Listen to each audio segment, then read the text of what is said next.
Our guest today is Nicole Acevedo. She is a reporter at NBC News Digital. She produces features and enterprise stories for NBC Latino and breaking news for NBCnews.com. If you're in the Puerto Rican community, which many of our listeners are, yes, I'm talking to you. You've probably read one of Nicole's articles. And we're definitely going to talk about a couple of those. But before we get into the nitty gritty of her background and her reporting, Nicole, welcome to the Paseo podcast. How are you today? Thank you so much for having me. I'm very excited to be here. It's not every day that you get to talk Puerto Rico with fellow Puerto Ricans, so I'm very excited. Okay. Well, we're excited to have you. What should our audience know about you? I started with NBC News Digital formally as an employee in 2018. And it was really, in the midst of the Hurricane Maria recovery, and literally was brought in to cover that recovery, especially within NBC News Digital. We have a vertical called NBC Latino that is completely dedicated to covering Latino communities in the US, in the Caribbean, and in Latin America. The editor there knew that the TV cameras were going to go away once the immediate emergency was over. But, with a disaster of that magnitude, we couldn't just move on. So I had just graduated from finishing my master's. I was one of the people that helped launch the Spanish language journalism master's at CUNY. It's a bilingual program. So right after I finished that, I started on NBC Latino covering the recovery of Maria in Puerto Rico. And I was literally toggling between Puerto Rico and New York City, where I'm based, and then have been there doing, the same work, obviously reshifting the focus on Puerto Rico as things continue to happen, because it's never a dull day in Puerto Rico. And also, covering Latino communities in the middle of the pandemic, where they have been disproportionately affected as well. I'm glad you said that it's an ever-shifting narrative, all the stories that are coming out of Puerto Rico. We are, as NBC News, a publication that's basically U.S. mainstream, and you still need to figure out how to write these things in a way that someone that doesn't know anything about Puerto Rico can understand. But the Puerto Ricans that live these issues every day can also understand and gain something new. That's something that I'm always striving to do. My hope, I don't know if I always accomplish this, but is that the person, whoever is reading, ends up learning something that they didn't know before they started reading that article. I do want to back up a little bit. Definitely want to ask you about your newsroom experience, why you decided to go and get into journalism. But backing up a little bit, you said you were living in Puerto Rico before you came over to the mainland. What part of Puerto Rico is your family from? I was born in Coupé, which is a neighborhood in San Juan, the capital. For the most part, grew up in that area, moved around a lot. I lived in Caguas, in Gurabo, in Bayamón. But, I always was in Coupé because I always stayed in the same school. I used to be a ballet dancer, so I danced there. My abuela lives there, which is important. Yep. Every time after school, I would go to abuela's house and then to my ballet training and repeat. Yeah. So in Coupé, and then when I graduated high school, I moved to Syracuse, New York, which is in upstate New York, and it's a freezing cold place. Oh my goodness. And I had never seen snow in my life. I had never been a cold place. So it was quite the shift. Getting a bit more into your background.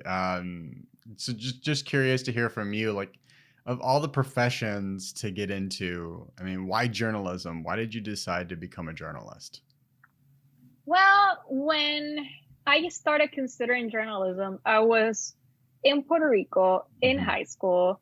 I was debating whether to stay or to go, like many young Puerto Ricans do, growing up in the island. And at the same time, I was trying to figure out what the hell to study while I was in school. I remember our school tried to start a little newspaper, a little school newspaper. And as part of like that effort, I attended like multiple, like 1 or 2 summits about student journalism. So that was like, besides like ballet and dance, that was the only other thing I was exposed to that seemed like a viable career option. And I liked it. I was like, I enjoyed this. I could see myself doing it. And that was it. I was like, I'm going to apply to study journalism. I'll give it a year. And if I like it, I'll stick with it. And if not, then I'll change majors. But no, when I started, I got into broadcast journalism. So originally I wanted to do TV journalism.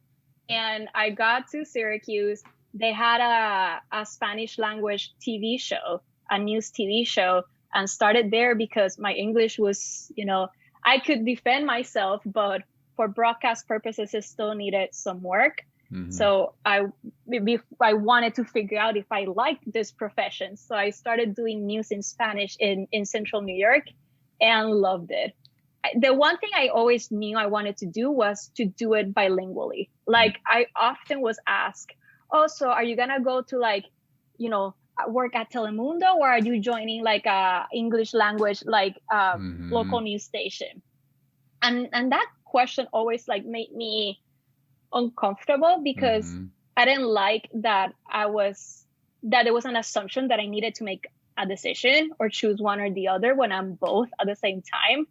And I don't know, I saw my bilingualism as such like an access key to so many communities and so many stories, and give me so much flexibility in what I wanted to do in journalism. What is it like being in a newsroom? I know now with the pandemic, a lot of stuff's happening remotely. I miss it so much. Yeah. It's so lonely just doing news in your living room. I mean, it depends on the day. Sometimes you have slow news days and, you're just everybody sitting in the newsroom and like, sort of waiting and monitoring things. When you're in a newsroom, you have a bunch of TV screens everywhere.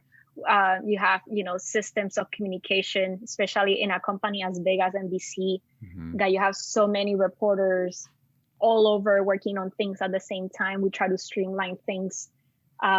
So we don't have like multiple reporters working on one thing and stuff like that. Or maybe somebody's like, hey, I got this, but I'm not able to write it. Can you write it? So there's a lot of cross collaboration that happens that way.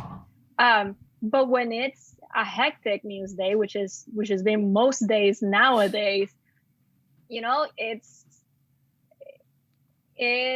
you almost have to be prepared for the unexpected. It almost sounds like a very like hyper fast-paced environment where you just have to be agile and be ready to pivot at the drop of a breaking news story. Part of that balancing act is, on a year like 2020 and probably this year as well, there's so many things happening that sometimes we would get to the meetings and we'd be like, oh my God, like we need to cover all these things, but we literally do not have time to do all of this. And you're literally picking and choosing, what to dedicate time, what to do long form. And a lot of times it's long hours because to be able to meet the demand of the moment, with all these big news events happening at the same time, a lot of times that means, 8, 9, 10, 12 hour days.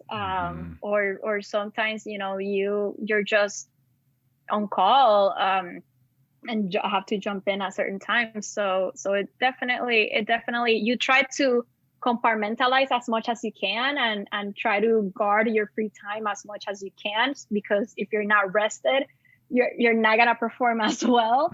But at the same time, sometimes just the moment needs you to step in. When you're in a newsroom and there's a bunch of really big stories, there's only so many reporters, only so many hours. What is a standout story for a newsroom to kind of put it up on the priority list? I mean, it would it would be you sort of try to gather what the news of the day is. So like the biggest. So even when you have simultaneous big stories, you still try to figure out which one is the biggest one and prioritize that. And sometimes see if within that story, there are sort of storylines, side storylines that connect to it. And those get assigned. And then, you know, that's sort of if, you know, you're working on a macro level in a newsroom, but in a newsroom like NBC News, that we have sort of smaller teams working, you know, at the same time that the big teams are working, you know, it's an effort to try to not miss a lot of stuff. When last week, when the Puerto Rico stuff happening, there was other stuff happening in Congress. There were billion things happening. But as a section that's dedicated to Latino populations, you know, covering those issues and serving those audiences, you know, we get to determine, okay, within this scope of things, you know, what are some of the biggest stories? Now we have time to tackle this, or we think that if we wait, it's gonna be too late. And sometimes you just push through and make it work. So it's pretty much an editorial thing, just having great team members that have a lot of experience and expertise in certain topics. You know, you also want to leverage your level of expertise. That was a advice that I got when I was starting as a baby reporter, was, you know, try to become an expert in a topic to the point that when somebody needs you to write or talk about that, they come to you instead of you trying to chase, you know, where to get published or where to get, you know, a space in at airtime or whatever. You know, whenever something happens in that topic and people know you're the go-to person, you're the go-to journalist. So for instance, when anything happens in Puerto Rico, usually I just do it. I just drop everything I'm doing and do it. And obviously constantly thinking about longer term stories that need a little bit more time, sometimes a few weeks, even a month. Yeah. So what would you say? I mean, you mentioned like there's those 12-hour days, 12-plus-hour days. What would you say an average work week is like for you? I try to keep it to 40, you know, like a normal person. I try not to go crazy. But, you know, certain days, maybe in certain weeks, maybe it may be double that. It may be, I don't know, 60 hours. So it really depends. And really try to the best of my ability to keep it at 40. I don't count them because if I do, I may go crazy. If I realize I most times, most weeks I'm working more, working less. You know, sometimes you do need a break. You know, if you're feeling like, you know, your body, especially last year with the pandemic, it was very draining. Covering, you know, especially the disproportionate impact in Latino communities. You know, it takes a toll on you because you're talking to people that have lost family members, that don't have work, that are struggling to pay everything, and it's like every week, all the time, and you know, you're doing everything that you can to represent those stories in the best way possible and also in a timely manner. It can a lot of times become, okay, I need a minute, I need a day, or I need a half day. And, you know, as you become a more experienced journalist, you start understanding those limits and understanding when to ask for a break. You know, obviously you're not going to ask for a break if it's a breaking news day. You do the job and then, you know, set aside a different time to either process that breaking news and you know, get resting time on a different day. So I think that the balancing act, each person becomes better as they continue to gain more experience in the profession, for sure. I mean, being in a newsroom, at least the newsrooms that I've seen, everybody looks pretty close together. So, and there's a lot going on. So my like big question, like, how do you write? How do you focus on writing when there's all there's, you got TVs around, news is happening. Well, How's it happen? What's the lowdown? How I'll do you do say that? this. Mm-hmm. Writing in the newsroom is way easier than writing in the field. In the field, a lot of times there's way more stuff happening. Yeah. And I find that to be more challenging than when I'm writing in the newsroom. And actually, now that I've been working from home, I'm feel like even like a little bit thrown off of my groove. I'm like, it's too like silent and like weird here. Where are the TV cameras? Where are all the screens that we have with all the tickers and all the information coming up? But you get used to it, especially I remember in the beginning, I always felt like I was late. Like I was always taking a lot of time. And I was like, oh my God, like they're going to kill me because I'm taking too long with this story. Mm-hmm. And now I literally find myself, okay, breaking news. Literally the first thing I do, okay, relax. Because like my mom used to say, tienes que hacerlo con calma, pero sin pausa. Mm. You have to be calm, but not pause along the way. Mm-hmm. So I that's usually how I approach it. And I try to be very sort of tunnel vision, sort of focused. Mm-hmm. If someone gets too loud in the newsroom, because it happens sometimes there's some people are talking or something happens and you just shut them up. Hey, I'm on deadline. What are you doing? And then you keep going. Do you have, this is totally a stereotype here, but I'm going to say it anyway because this is how I grew up. But do you have like a dedicated chancleta at your desk to just like whip out at somebody if they're causing a ruckus? I hadn't even thought about it. That might not be. I might scare somebody. You might scare somebody. Yeah. No, you might get a lawsuit. Maybe not do that. I can only do with other Latinos. Eso. Yeah. If it's like another Latino, I'll be like, come on. Yeah. It's understood. Yeah. I don't remember what my desk looks like. I left it in March and have not been back into my desk since 1 year exactly, actually. I started my new job at a PR firm like 3 weeks after the pandemic started. So I don't know what my office looks like. I have no idea where I'm sitting. I mean, they might not even let me into the building when it comes time to let everybody, because they're like, I don't think you work here. So shifting away from the pandemic for a bit, as a Boricua, as a Latina in journalism, what has been your experience as a woman of color in the journalism field? For the most part, I feel I'm so attached to my mission of so aware of being a Latina and being a journalist in these spaces. And that's a mission that completely, it's what wakes me up in the morning. It's why I wake up in the morning, why I go to work. It's something that fuels me and drives me very much. And, a lot of times, it can feel, a little bit, like I was saying earlier, overwhelming, feeling that, it's a big responsibility, especially when there are not enough of us. A lot of times you feel like if you fail, then you messed it up for all the folks coming behind you.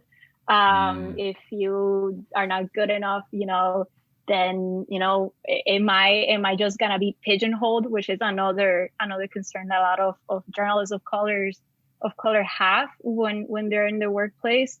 But I try to, whatever I don't find to be a constructive thought, try to sort of slowly but surely, sort of put it aside out of my head and focus on what's important, right?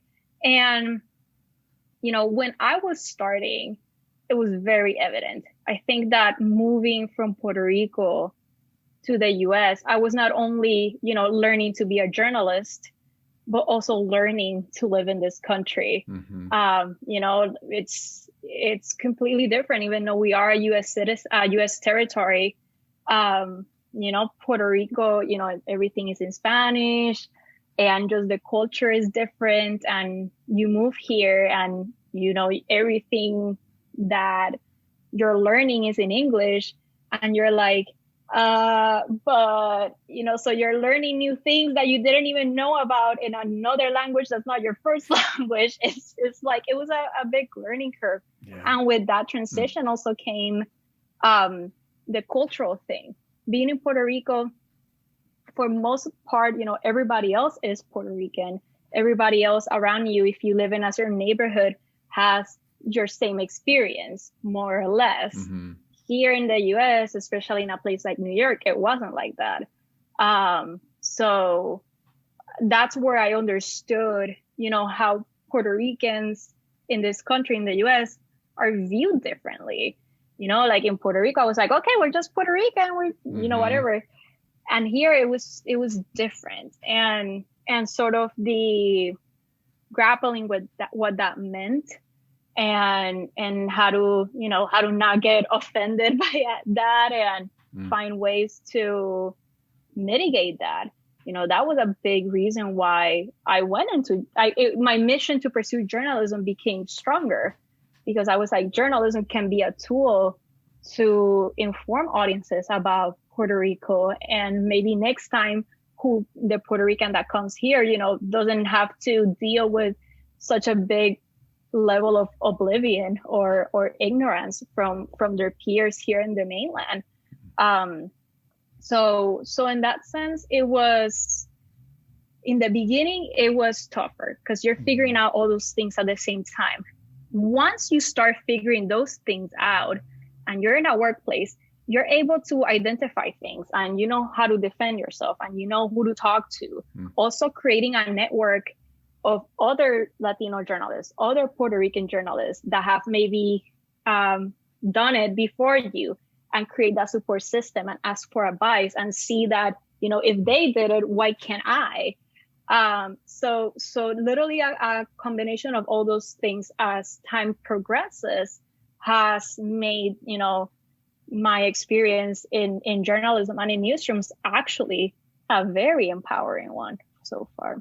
Have you ever had a moment in a newsroom where, you are very passionate about something and you're trying to, state your case as to why something should be covered?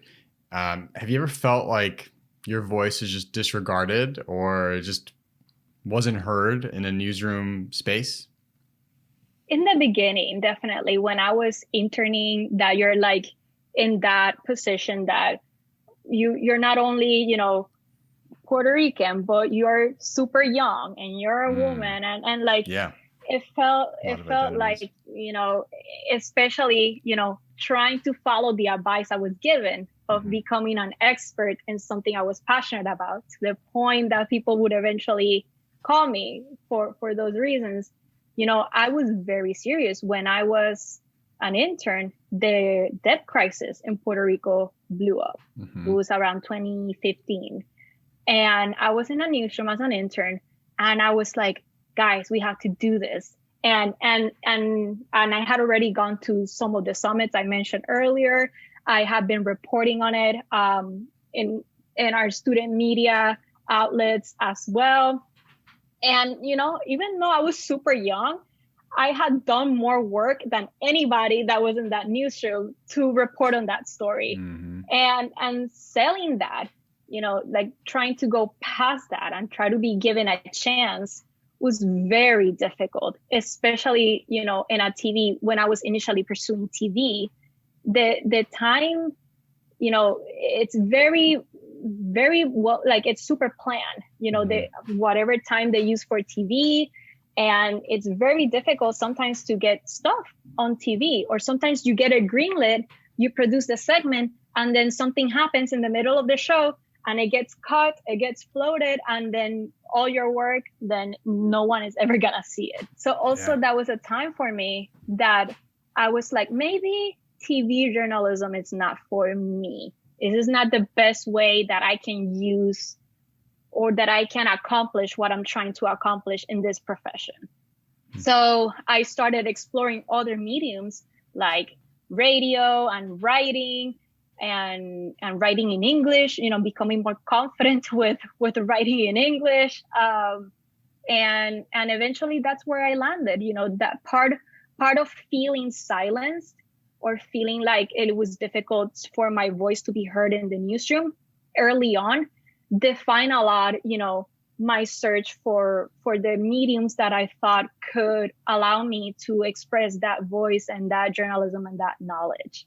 So in a way, it's sort of used it in my favor, I guess, if we could say. Thinking back to what we were talking about earlier, I think this really speaks to the importance of having a diverse, not only a diverse newsroom, but an equitable and inclusive one, because what might seem as a small story that no one really cares about might actually hold a lot of weight and resonate with readership. And look, using the Puerto Rican population as an example, we're talking about close to 6 million Boricuas that are just here in the mainland. So as an example, with like, let's say NBC News, that's potentially 5 to 6 million readers that you could attract. I mean, my gosh, how happy would NBC News to have that many clicks on an article? But I mean, that just getting a quarter of that is a huge readership. There is a craving for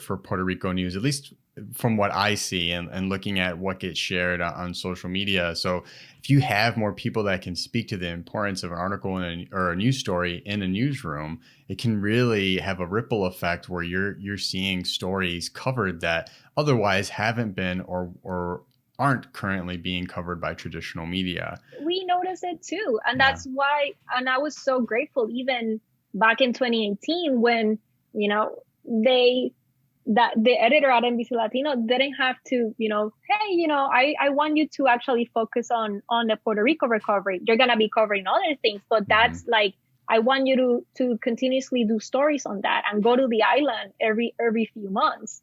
And that's what all of us want. And that's, the fact that she was able to not only editorially see, hey, this is important.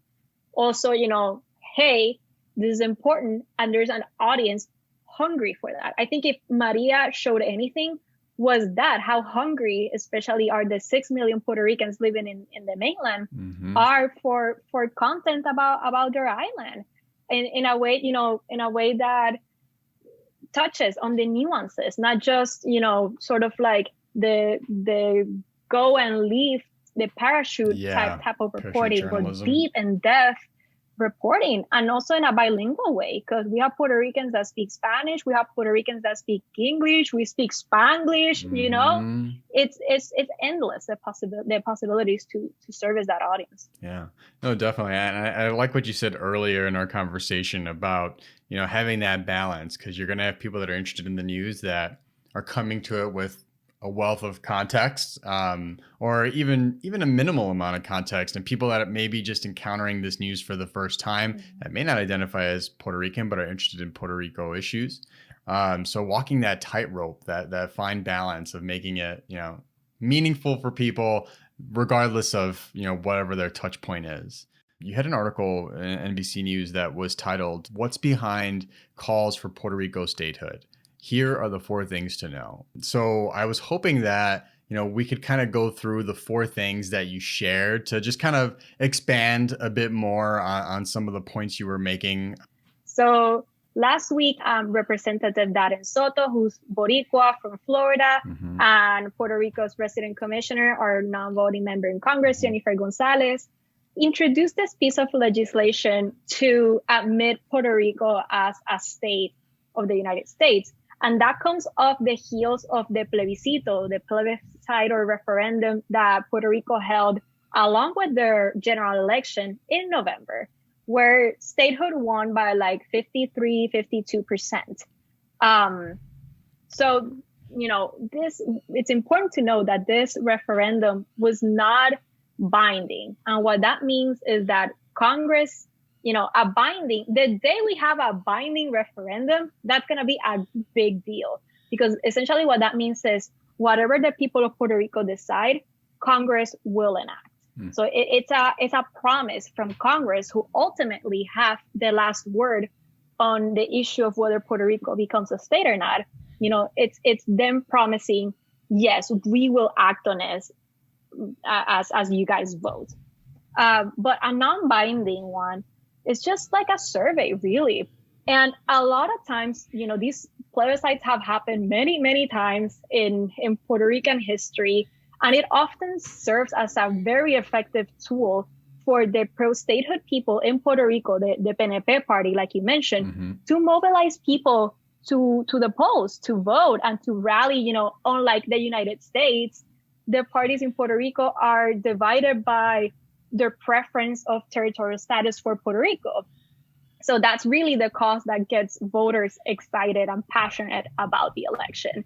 So it was an attempt to sort of say, hey, we're using the results of that referendum in November to advocate in Congress that Puerto Rico should be admitted into a state. So that's the now. Why now? But then I was like, okay, this is a similar bill that was introduced in 2019 and again in 2018, and similar versions have been introduced before that. So what's really different this time? We have a party that fiercely and relentlessly advocating for statehood for Puerto Rico, but they seem to keep using the same tactics regardless of whether they work or not. So that's why I was like, okay, maybe I can, for people that are learning about statehood now with this new bill, maybe I can just list 4 things that they should know, especially, because if you look at the press conference of the pro-statehood, the statehood supporters, they try to frame the issue of statehood as an issue of equality, a civil rights issue. And that was surprising to me when I started listening to that shift, which I would say came around the 2016 election.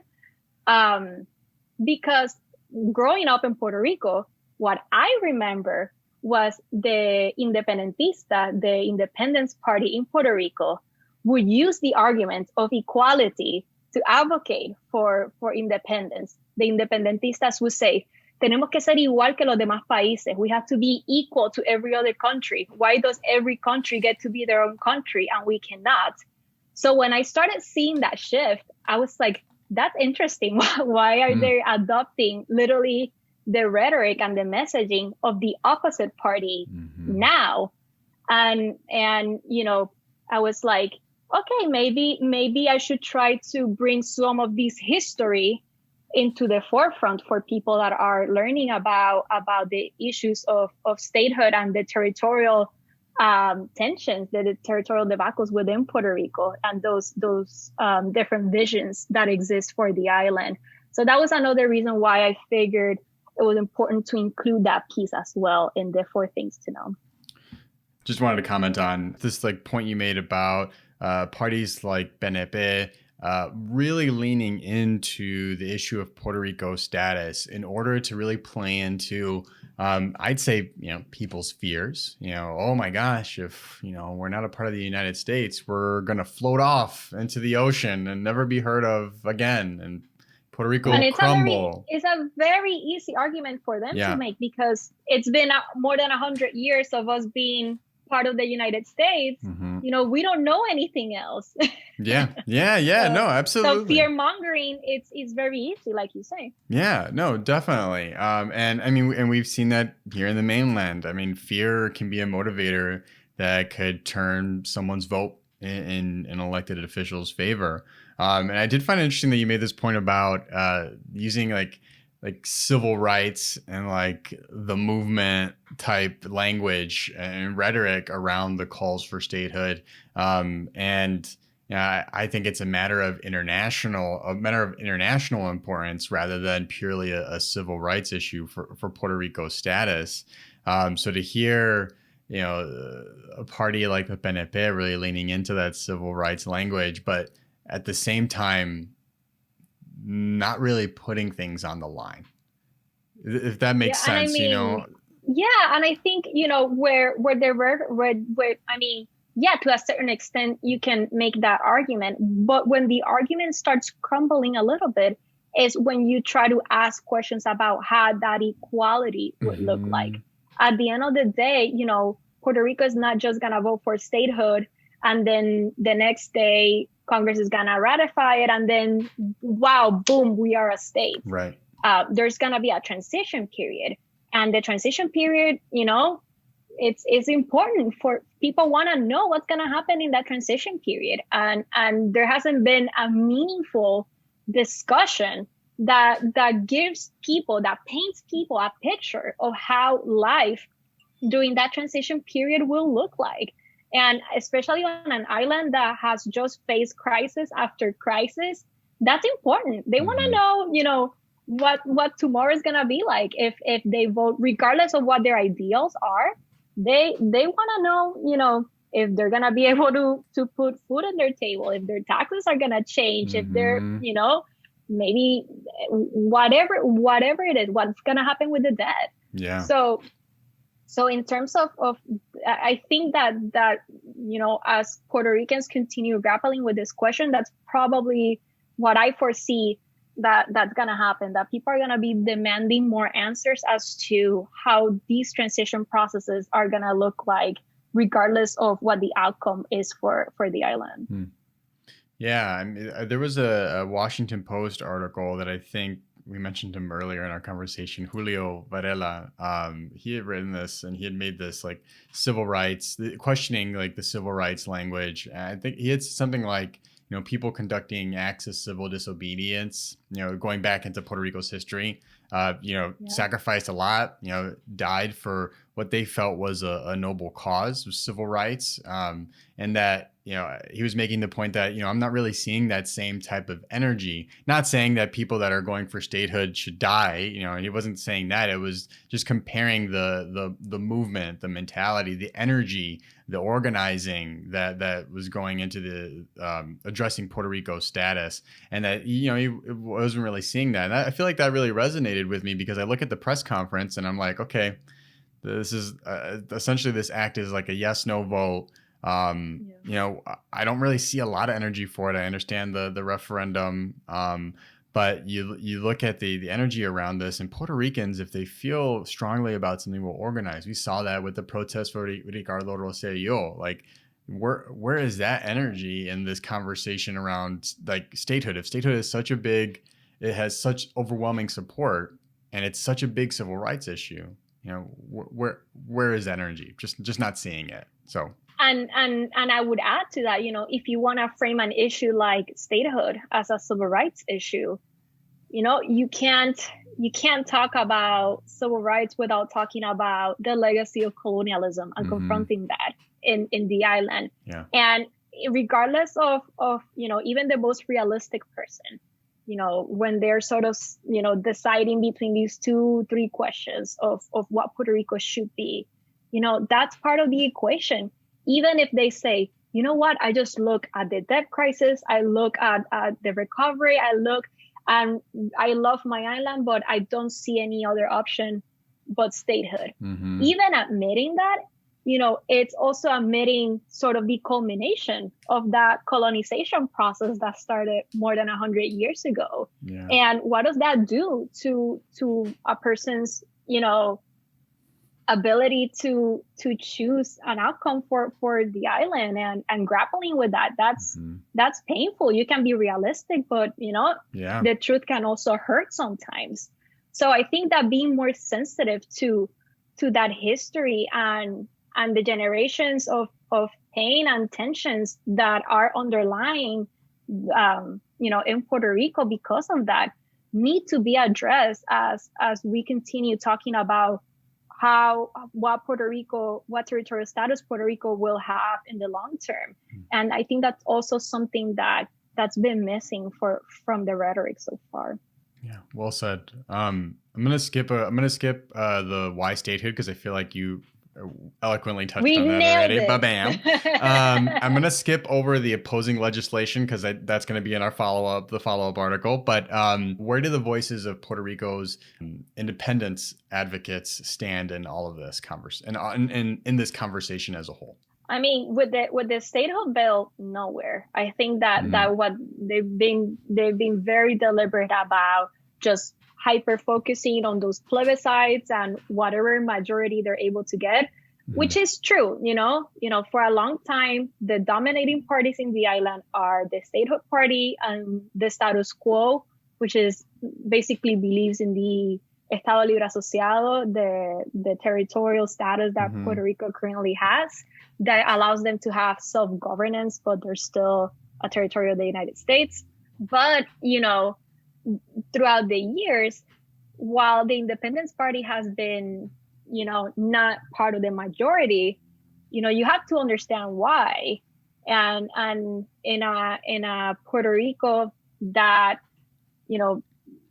especially in the time of the Cold War, with what was happening nationwide, and the United States already having boots on the island, they really did everything they could, the U.S. government and the Puerto Rican government, to really repress that movement and not allow it to continue to grow.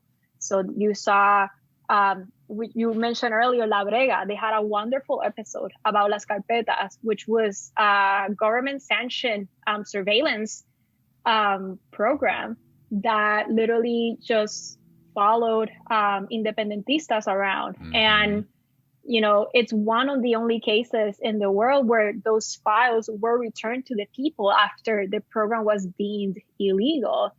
And, we have the murders of the Cerro Maravilla, which were, law enforcement officials from the Puerto Rican government that killed independentistas and tried to cover it. You have laws like La Ley Mordaza, the GOG law that didn't let I couldn't be doing fly. this in my background. Yeah, I have my Puerto Rican flag up. Exactly. And it was a way it was just continue efforts to really not allow that movement to have its moment, or to garner people and make their point. And also, we have to understand that as we try to confront, why is it that people say they don't want independence? It's like, well, do you even allow them to think about it? Do you even allow that to be a possibility? We have to reckon with that. I always remember an interview I did a few years ago, because even growing up in the island, it was always, especially with the elders, the abuelitos and the tios, whenever you spoke about that movement, I had the sense growing up in the island that there was some sort of fear associated with that movement. And years later, when I became a journalist, I remember interviewing a woman at a art show, and it was a piece that had a little like casita from like the little campos in Puerto Rico.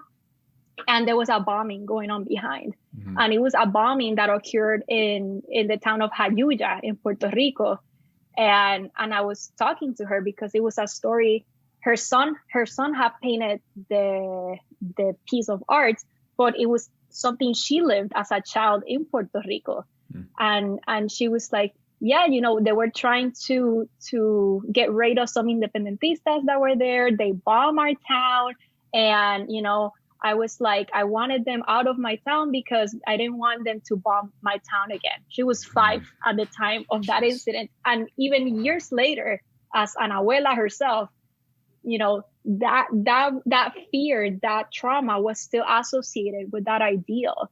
And that really struck me because it sort of gave me a tangible example to sort of like what I was sensing growing up. And I had never put any of those two together until I did that interview a few years ago. And I always think about that, as a nation, Puerto Rico has not had enough space to heal, these traumas and ease these tensions and really listen to each other and connect in those experiences. And I really think that if as an island that occurs, I think that Puerto Rico will be empowered in a way we haven't even seen yet, even more than in the protest when Ricardo Rosselló got ousted, and even more than in the protest that got La Marina de Vieques out. Yeah, no, definitely. And again, both of those examples speaks to, if Puerto Ricans want to organize around something, they will do it. The energy is there. Exactly. So I want to go to the third point. The third thing you should know, and also transition this to this follow-up article. I believe it was AOC Velasquez Puerto Rico bill sets needed path to decolonization, progressives say. That's the title of the article. So if people listening, type that into Google, find it. It's worth a read. And this ties into the third thing you said people should know in your previous article. So what is this? What is the opposing legislation to the Puerto Rico Statehood Admissions Act? Well, in a nutshell, what the Ocasio-Cortez Velasquez bill tries to do is, okay, we're gonna have the people of Puerto Rico elect a few members of a commission that are gonna meaningfully evaluate different paths, whatever that is, a path to statehood, a path to independence, a path to territory status we haven't even thought about, and really, really create a plan, like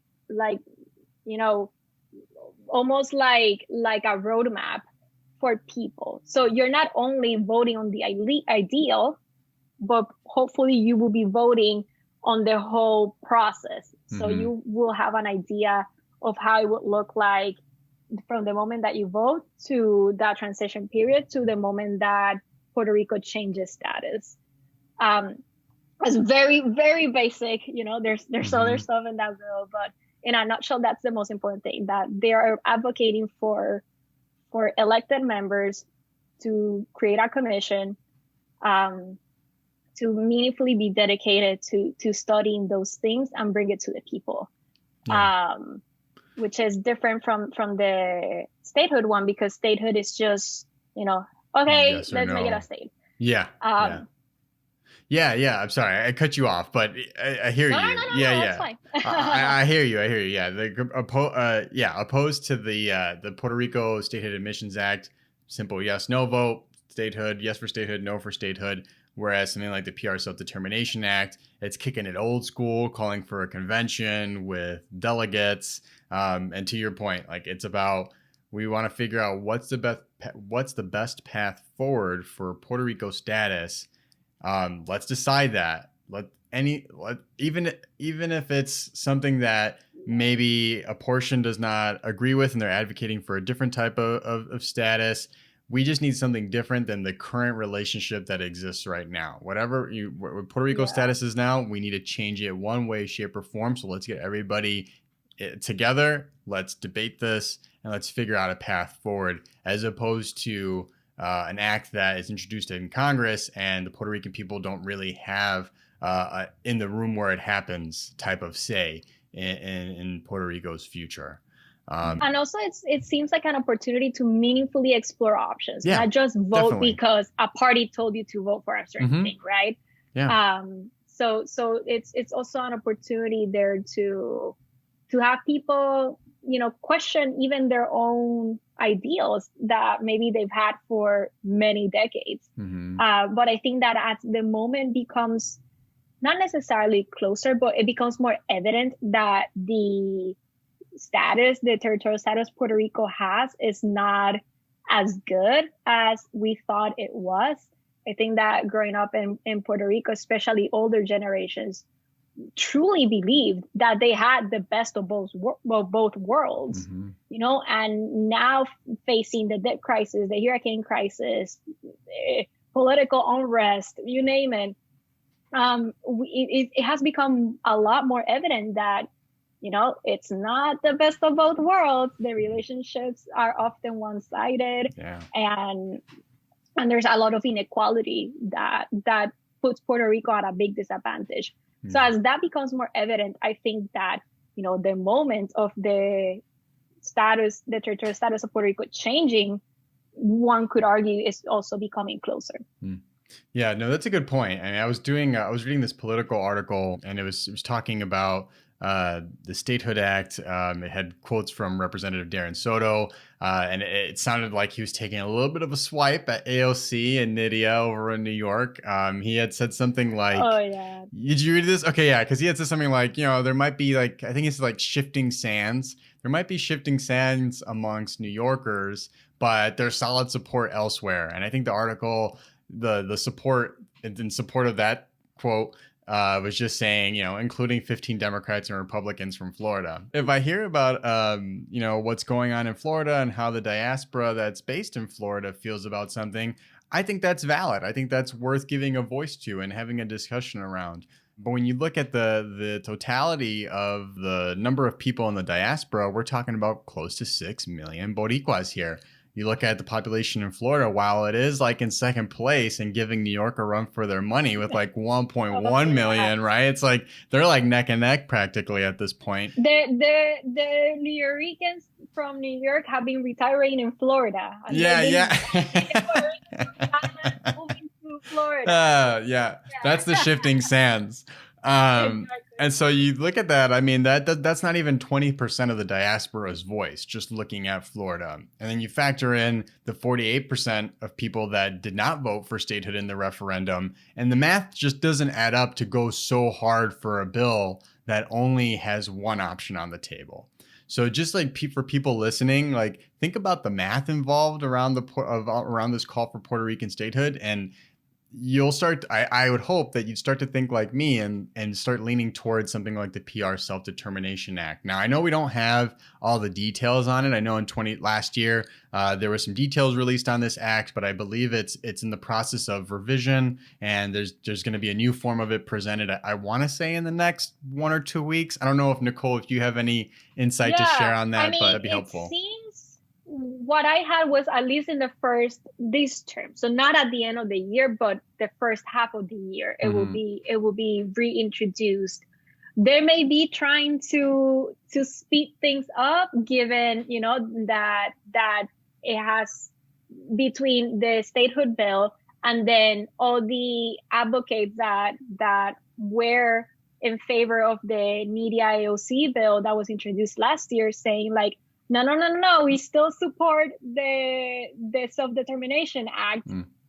Coming. They sent a letter to Schumer and Pelosi right after the statehood bill was introduced, saying, hey, listen, please, don't just pay attention to the new flashy thing. Please still consider this other new bill, and they state the reasons why.